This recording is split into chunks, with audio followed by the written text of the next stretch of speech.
to talk about the Women's Ashes, and joining me is former Aussie Vice-Captain and current New South Wales coach in Jo Broadbent. Jo, good morning. Thanks for coming in. Great to be here. Let's get it straight into it. This morning was the first T20. It all counts for the girls' Ashes. What did you make of the game itself? We were saying off air that potentially the girls recovered late in the game, but we were never really in it, were we? Yeah, we're unfortunately we're not getting any partnerships up the top end. I think also from a bowling perspective, a lot of our bowlers are going for more than 6 runs and over. And I think, England are going under, around the 5 mark. So I think it's a combination, I think, of what our batters and our bowlers are doing. Yeah, just to recap for people at home, the Women's Ashes actually comprises of a Test match, one dayers and T20s. They all essentially win points for each game. It goes to a table leading into, that's a sensational catch, leading into this morning's T20 on Fox Sports.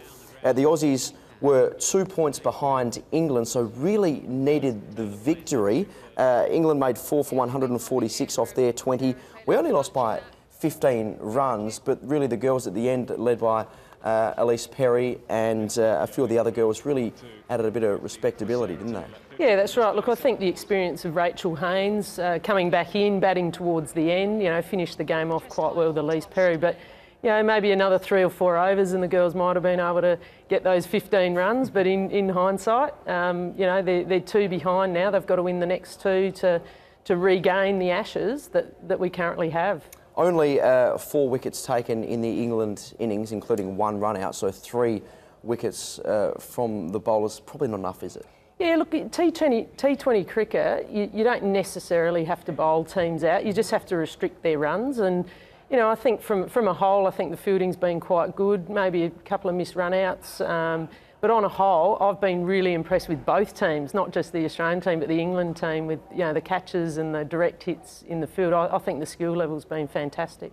What do you make of, I guess, the format in general? Obviously, the male Ashes are players over Test matches. This one is made up of all 3 formats. Do you enjoy that, or do you think it should potentially be just Test matches? No, look, I think it's a great concept. I mean, the girls don't play much with the Test match or longer forms of the game. So to put the Test match in amongst the ODIs and the T20s, I think it's a really great concept. And obviously we have a tour back in Australia after Christmas as well, using the same similar format. So I think they've got it right.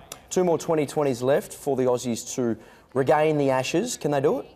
Yeah, look, I think they can. It's just about getting back to the basics. I think from a player's perspective, it's about assessing, planning and then executing. And I think, at the moment their execution's probably just a little bit off with their bowling and their batting. So I'm sure over the next couple of days that Jodie Fields, the captain, and Catherine Fitzpatrick will get the group together, and we have that Aussie spirit of fighting. So 2 wins and we regain the Ashes, so very hopeful. Absolutely, let's hope the girls can get the job done. Let's go to the domestic scene. Of course, you're wearing the Breakers shirt as we speak. How are the girls looking heading into the new season, which isn't too far away now? Yeah, that's right. It's really snuck up on us. We've got a smaller group training at the moment with 6 of the girls away in England. They're training really hard. We started back in June.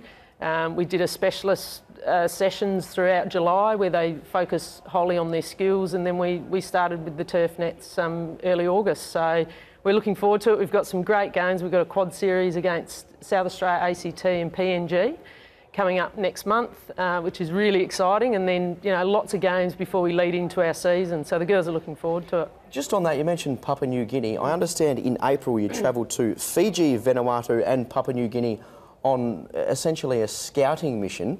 I found that remarkable. How did you go there? It was at the right place at the right time, I think. The ICC.